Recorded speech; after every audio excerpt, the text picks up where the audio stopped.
I'm Jordan Lulich, and this is the Lulich Corner, and today we get the opportunity to sit down with Dori Stone, who's president of the Indian River County Chamber of Commerce. So first off, Dori, thank you for making your way over here, taking your time to sit down with us and talk a little bit about what's going on in the county, with what's going on with the chamber, and we appreciate you coming in and taking your time. I'd first like to give Dori an opportunity just to introduce herself and tell you guys a little bit about herself, and I'll turn it over to you, Dori.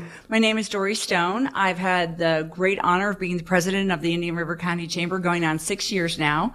I came here in 2018, just in time for COVID. So we've had a lot of fun over the last 6 years. That's right. Rethinking the chamber, rethinking our processes, rethinking how we do business, because isn't that just part of what big change makes happen, right? It's been a lot of change since you started. Exactly. Yeah. And it's two-sided always. You know, change has its good and bad. Yeah, opportunities and also challenges. 100%. Exactly. And like any small business, which the chamber is, that we face those same sort of issues every single day. Yeah. I think a lot of people think that we're somehow government related or quasi-government, and that's not right. You know, we are member driven. Our members pay dues and we generate revenue from events. We do have two different divisions. We've got the Economic Development Division, which I think you've talked to Helene recently. Yes. That does get some grant money from the county. And then we are the tourism arm for the county, and we handle a lot of the tourism marketing and branding for the county with the Sebastian Chamber and other organizations. So, you know, we get all of our county funding. I can't say a little. They've been very generous with TDC dollars with us. So we get our county funding from them. But the chamber itself is a private business. Organization. Yeah. It's a great organization. I've been part of it since I got started here in business. So I've had the opportunity to see firsthand everything you guys do. But just going back to what you mentioned before, there's been a lot of change. And I was over the weekend, there were some statistics that came up in my social media feed, and it was talking about the median price of a home in Indian River County versus what the median income is. And it was a comparison of what it is today, 2024, versus what it was 25, 30 years ago. Right. And it just highlighted the fact that in order to own a home, that gap of what your income is versus what that average of home has increased over the years, making it more difficult to own a home. And as a business owner, and even talking to other chamber members, I know something that is a challenge for us, you know, in this area is the availability of housing. Right. It's huge. And part of the chamber's mission is to look beyond the networking and some of the fun things we do. And the chamber is so much more than that. And that's one of the reasons I appreciated the chance to come chat with you is to let people know we are bigger than just, we love our networking and we love our leadership program and we love doing events, but we're deeper than that. We are seriously concerned about employees being able to live in Indian River County, because let's think about that investment as well. Yeah. And it's been years since we've been able to balance out employees living here and being able to find a place to live. Mm-hmm. And while I love to see the new subdivisions coming in, the average median income of a household making $75,000 or $80,000 cannot afford a $550,000, $600,000 home. And this is a challenge to our employers. And one of the reasons the chamber has gotten so involved with the housing question and the concerns about that is I've got employers who can't find people. And I've got employers who have a majority of their people who live outside of the county.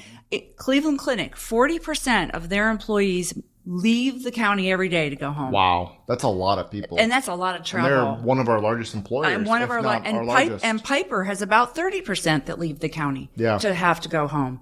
Wouldn't it be great to see us be able to capture some more of those people here in this county and offer them an opportunity to stay here? Yeah. Mostly because from an economic standpoint, we want to see them be able to spend their money here in our county. We want to see them become part of our county. These are leaders that are leaving our community. They're volunteers. They're people who can do in the county. So there's a lot of concern from the employer side, which is really why the chamber has stepped in.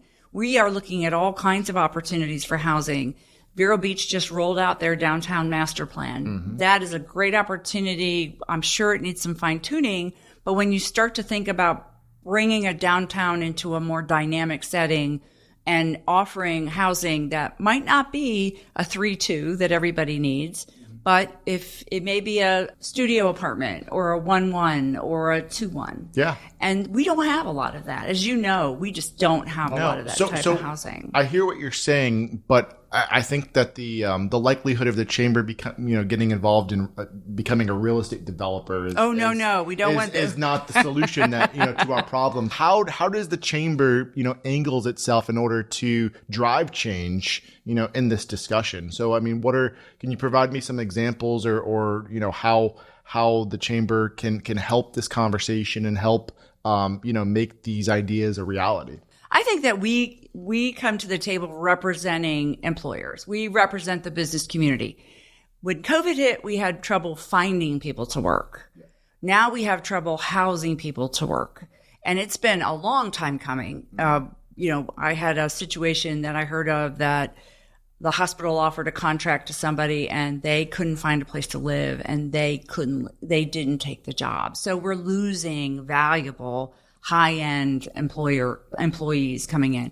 So what does that mean? That means the chamber gets involved. I don't want to be a real estate developer. I don't want to tell any of the local governments what to do with their comprehensive plan, with their zoning. But what we can do is support their changes. We can rally behind really effective opportunities to say, hey, that sounds good to us. That is something we can get behind. This is offering a door opening to being able to provide development opportunities to people who want to take it to see housing boom. This is not a short-term fix. No, 100%. But going back to your point, I think the collection of voices, the collection of members in making one voice for all these different business owners and different entrepreneurs carries a lot more weight than one business owner, Cleveland Clinic or Piper. While it's a big business, if they're grouped together with a ton of other big businesses and smaller businesses and medium-sized businesses, I think that the opportunity to be heard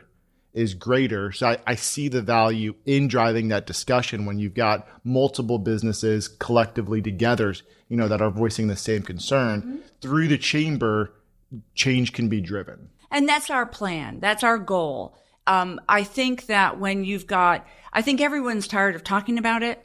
I think there's been multiple groups who've gotten together to talk about it. Yes. All right, we're talked out, and I think that we've got a great group of not-for-profits that are actively engaged in it. In this conversation? So what are the not-for-profits? United Way. You've got United Way, Habitat for Humanity, the Coalition for Attainable Housing, who has become a community land trust. Okay. You have the Homeless Coalition. You've got a variety of others, Hope for Families, Marnie Mercado and her group. All of those people are wrapped into how do we fix this? And I think that it's great to have that not-for-profit voice. Absolutely. But when does change happen? It's when for-profit entrepreneurs and business people get involved and really get behind it. Number one, they may have the ability to invest in something that would help make things move. They may have the ability to just think about it differently than anybody else has. These people are successful business leaders for a reason, because they think outside the box, because they want to redesign, because they want to rethink. It is not our goal to, like I said, tell the county, tell any of the cities what to do with their plan. It's our goal to say, hey, that sounds like a great idea. How can we help you? But to a certain degree, it takes a level of cooperation, corroboration from our local government officials in order to make this happen. It really does. You've got zoning, you've got land use laws. I mean, there's a lot of different factors from a governmental aspect that go in order to achieve, a true affordable housing project. So, what do our local government officials say about this? Has there been a dialogue with them in order to try to drive affordable housing, and what type of feedback or input have you gotten from them? I think that every local government in the state of Florida is talking about housing, attainable housing, workforce housing, affordable housing, and all of those housing markets that go from the very low to the moderate median income type of the middle management, the person who's, they're not poor. They're making $100,000 a year between maybe two working partners and a couple of kids. It's the issue of how we want to keep them here, how we want to offer them opportunity to grow in this community. And so I think all the local governments are talking about it. Some are more aggressive than others. I think some are more outward speaking than others. But I can tell you on the county level, they have the Affordable Housing Advisory Committee. The city of Sebastian, Fellsmere, and Vero Beach have representatives on that. It's run by the county. There are a lot of voices coalescing around this issue. I know that Vero, because my business is in Vero, I pay a lot of attention to what Vero is doing. Sure. And I have an employee who lives in downtown Vero, so I pay even more attention because we're a tiny group. To me, I want to listen to what these communities are saying, and then I want to offer that feedback back to the businesses, because everybody's got to work on this problem. It is not just government. It is not just a not-for-profit. It is also a for-profit business problem, and they want to see it solved. I think everybody wants to see it solved, and to a certain degree, I think that it's been on the forefront of local government's agendas for a while. I think even before COVID, I think there was discussions, and I think COVID, was a catalyst to really have it, on a top agenda item. But Dori, what's next? Because we're sitting here, it's 2024. COVID happened 4 years ago. Right. I mean, what's next? What has to happen in order for us to see this plan executed? I don't think it's going to be done overnight. We talked about that. Yeah. But I think that local governments and the not-for-profits and the for-profits all have to get together and say what they want to get behind. And whether that is higher density, and I know that's a scary word to a lot of people, and it doesn't mean height. It can mean density. And I take the City of Vero plan to look at redeveloping their downtown, taking some of those uses that are no longer active and no longer working well, and repurposing them. Yeah. We've got Keith Kites on he's the chair of our government issues, and he's actively involved in looking at redevelopment. Look what he did down on Miracle Mile area. Yeah. So, Keith is excited about that, and he sees the ability to take some projects that are underdeveloped, underserved, and being able to re-look at those and recraft those out. And I talk to people all the time. It's like, I'd live on a townhouse on US 1 with maybe parking in the back and be able to walk to my Publix, be able to walk to the park, be able to do those sorts of things. It's going to take somebody creative. It's going to take a group of creative people to get behind it. And it also may take a group of investors. And that may be out of the box thinking on investment. That may be private company. It may be the hospital. It may be some of our larger businesses who come in and say, hey, we're going to make an investment in this. We think this is a great idea. We think there's a community that can be planned, and we're going to put some financial backing as well as our sweat equity into it. Well, I think it's great, and hopefully we can get the right people in the same room and help drive this conversation. But we are out of time, and I know this is interesting topic for a lot of people here. So if you do feel the urge to continue the conversation or ask, additional questions, Dori has offered to give out some contact information. So Dori, how can people contact you to learn more, to ask more, or just learn simply about the chamber and to get more involved with the chamber? I'd be happy to give that. So the easiest way is to contact us at 772-567-3491. And that's our line. Please give us a call. You can get a hold of me directly at Doris, Dori Stone, Dori S, at IndianRiverChamber.com. Also info at IndianRiverChamber.com. We have government issues meetings. We also have just general discussions with our members. And I think this is a topic you're going to hear a lot more about, and hopefully that we're going to be able to be involved in it. I'm Jordan Lulich. This is the Lulich Corner. Dori, thank you so much for coming on, and we'll see you next time. Thanks, Jordan.